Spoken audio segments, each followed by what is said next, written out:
Alright guys, so first thing we do is go to our wallet. We're going to go to withdraw, go to crypto to wallet, and you're going to withdraw this much.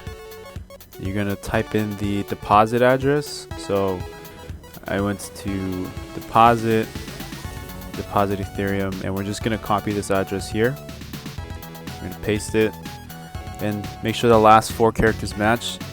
So 38C1, 38C1, perfect. And we review withdraw, and we withdraw.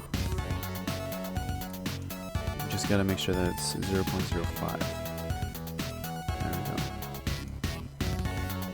And that's it. Should take a few moments to arrive to our wallet, and we'll be able to buy Ripple. As you can see, the balance has arrived here.